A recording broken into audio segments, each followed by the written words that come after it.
Alright guys, TacticalRab back again today. Hope you're all doing well and enjoying your day. So far, we are 1 week away from crowning a world's champion. Fellow has leaked some of the teams that he thinks might well be very competitive this weekend based on what he has seen behind the scenes in scrims. And Attach believes that if Scump turns up to his normal levels, OpTic Texas are a serious threat at this world championship. Very much enjoy your thoughts in the comment section below. Hit the like button if you enjoy. Subscribe if you are new as always. I'd greatly appreciate it. It really helps out the channel. Thanks very much indeed for doing that one. Plenty to dive into. First of all, wanted to mention this. Fancy is live on the Breaking Point side. This is the biggest one that we've ever done. So if you haven't got involved so far, this is the one to get involved in. We're giving away over $1,500. If you win it, it's $500. Second place, $250. Third through 10th is $100 for whoever can pick the best fantasy team at this event. This is the team that I've gone for. Kind of similar to, I think, to Crohn's, actually we'll see in a second here, but I thought some of these players are reasonable value for money. I think, honestly, you want to pick players that you think will do well, but also getting far in the tournament is kind of useful as well because the players get multipliers for their score depending on their placement. So if a team bombs out top 8,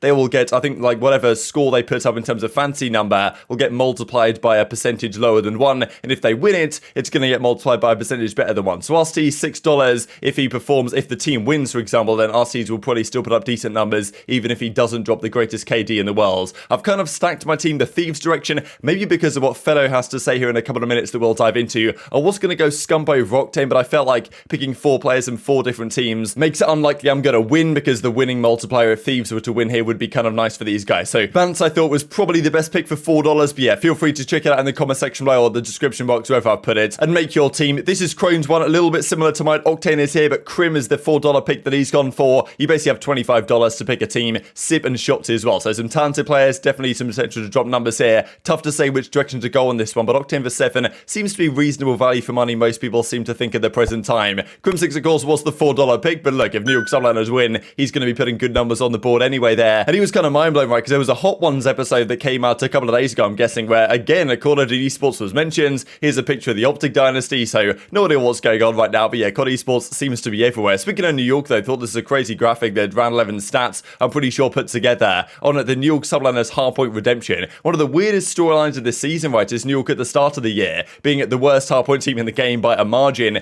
0 in 13. Actually kind of interesting that Drazah was promoted to head coach after stage 1, and since then, things have rapidly improved for their team. But look at this, right? Of course, like, they made some roster changes. Paulx was signed, Clayster was gone, Kismet was signed, Neptune was gone, and slowly their hardpoint got okay, and then they went on a 9 hardpoint win streak around this time when their percentage now in terms of win rates was, well, 78% in stage 4 compared to earlier on this season, and now their win rate in terms of hardpoint in the entire season is well above 50%, despite the fact that they lost the first 13 of them in a row. So quite the progression from Subliners this season. Will it be enough to win champs? I think they're going to have to win some game 5s and maybe make their Search and Destroy get a little bit better if they actually want to take down some of these top dogs. Of course, they play FaZe round 1. Never going to be an easy game. Couple of stats as well to look at on some of these maps going into champs, because I think these are ones that we're going to see relatively often. Gavutu as well, because we saw Thieves, for example, played a lot of Berlin to good success. I do wonder whether Gavutu's going to come a bit more out into the map pool here at champs. A good map for Scump. He has a 1.27 on this map, which is kind of incredible. Attach 1.27. Cell has a 1.4 on this map, which is just completely absurd.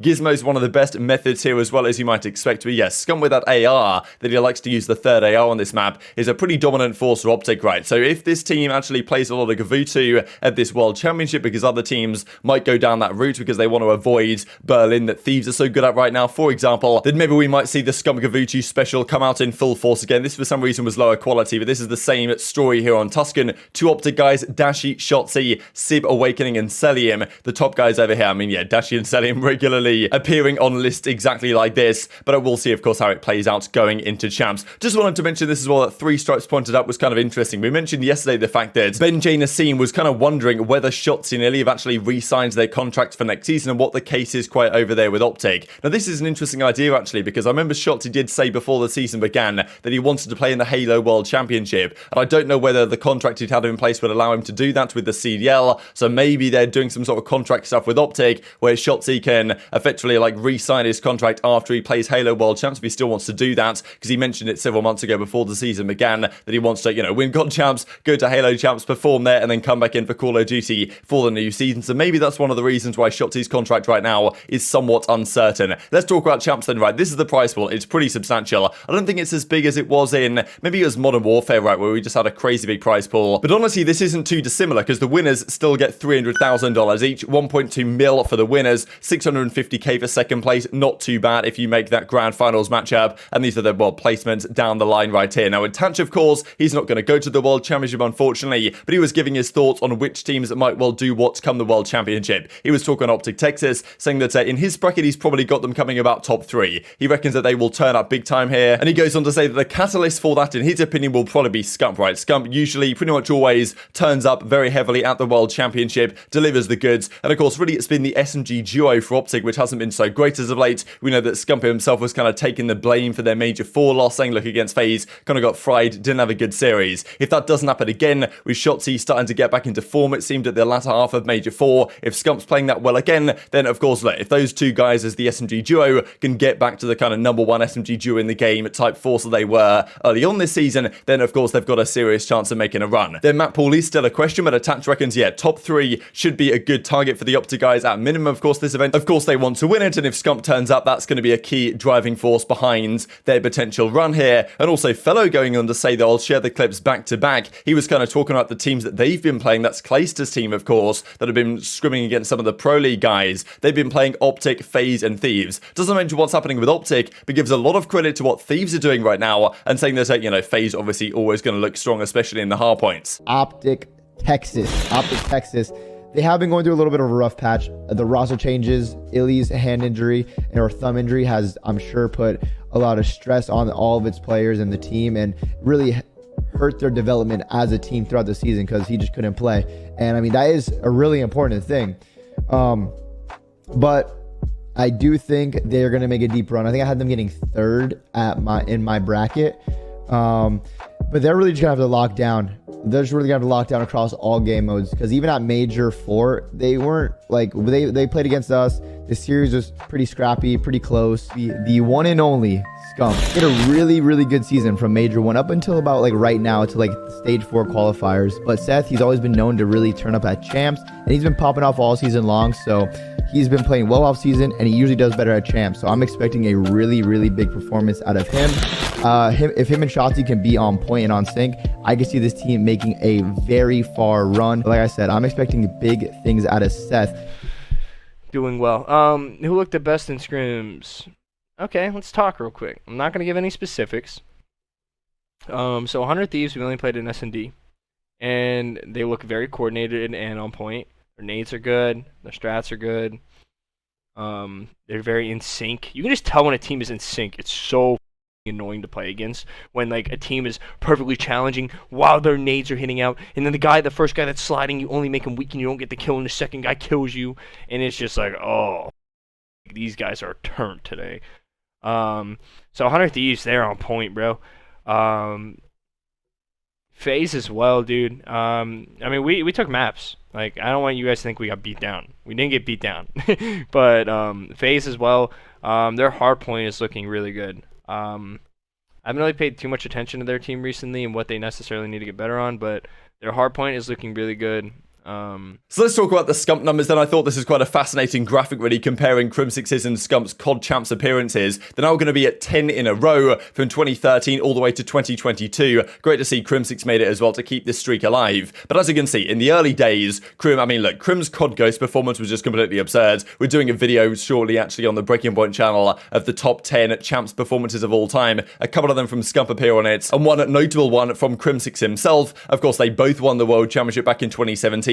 But generally, you look at the numbers here, right? I mean, the fact that they came at similar placings, of course, they were on the same team for quite some time. Advanced Warfare, Black Ops 3, Infinite Warfare, World War 2, and Black Ops 4 all on the same team. And it was Scump who was pretty much dominating the statistics in most of those events. Advanced Warfare, he had a 1.3. Like, that was the second highest KD at the event, only to Clayster, who had a 1.31 and won the entire thing. And especially because, like, Scump came 7th that event. He was just taken over. Like, similar story across most World Championships. The only one he didn't have a great time at was World War 2. But outside of that, and even in recent series, right, like Black Ops 4 was not Scump's maybe best game ever, but he had a 1.19 at Champs. Even Modern Warfare had a 1.07 online, 1.18 last year in Black Ops Cold War. So usually Scump's level does raise for Champs, and I think really a lot of people are saying Scump is the key piece that needs to start firing again for this team if they want to have success. You know what you're going to get from Dashy? Illy's been playing well since his return. Shotzi's been a bit inconsistent, but got there in the latter half of their tournament at Major 4. If Scump can hit that level again, even especially in his Search and Destroy, as Attach was saying, then OpTic become a serious contender this tournament, right? But this was the kind of the other part of it that Fellow was talking about, the talent that he sees elsewhere, outside of OpTic, of course, in the upper echelons, right? The players I was picking on my fantasy team, some guys from Thieves, some guys, of course, I mean, I'd pick Bance as well, but also Arcitys from FaZe. Those are the two names to me, Thieves and FaZe. Like, those two teams probably are going in, maybe joint favourites. It's rather tough to say who should be favourites for this tournament, but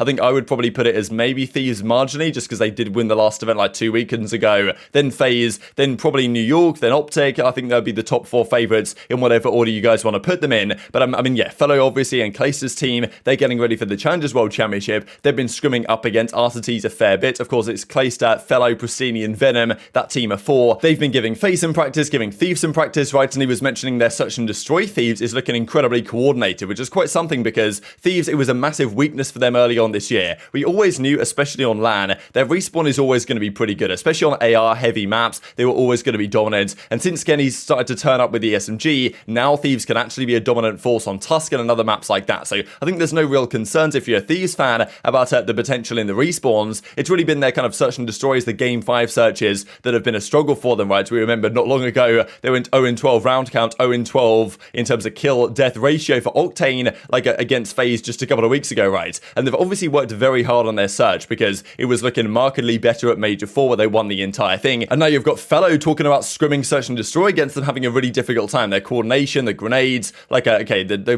bait and switches, the trading that they're doing seems very consistent, right? So I think Fellow was rather impressed, it seems, by what Thieves are continuing to do. There was a question, can they maintain the level they had at Major 4? We don't really know how they're going to be faring in the respawns, but you can imagine if they can, and their search and destroy is looking like that, they surely still will be a threat to this event. FaZe as well, we know their hardpoint has been very solid, but it's interesting really because FaZe's hardpoint theoretically is great, and I think in scrims it's been pretty much indomitable a lot of times against a lot of other teams, but when it actually comes to playing a big match against another tough team, the hardpoint can slack sometimes, right? We'll see how it goes. I suppose it was the control really that probably cost FaZe against Thieves when they played them in that losers final match, and even in the very first series they played of the entire weekend. So I would say those two teams probably go in there or thereabouts, but with the talent that OpTic have, you can never rule them out, right? And Attach is saying, look, if Scump turns up, these guys can still make a serious run. There's no doubt about it. This is the bracket just to look at right here. I do think that FaZe and Thieves, I mean, honestly, the upper side of the bracket is quite nice for FaZe if they can make it through. But New York is not an easy first round game. They probably play Seattle round 2. It's tough to say. I think Ravens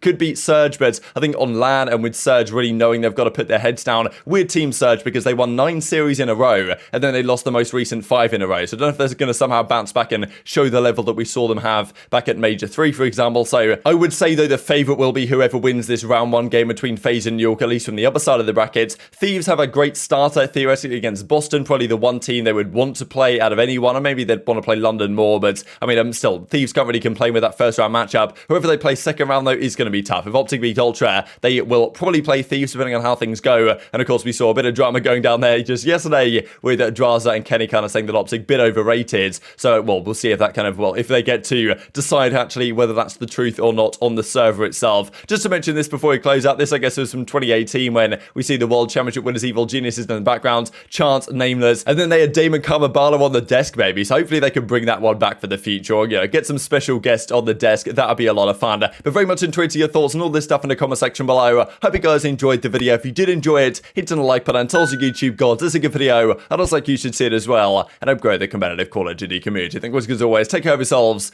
and I'll see you next time.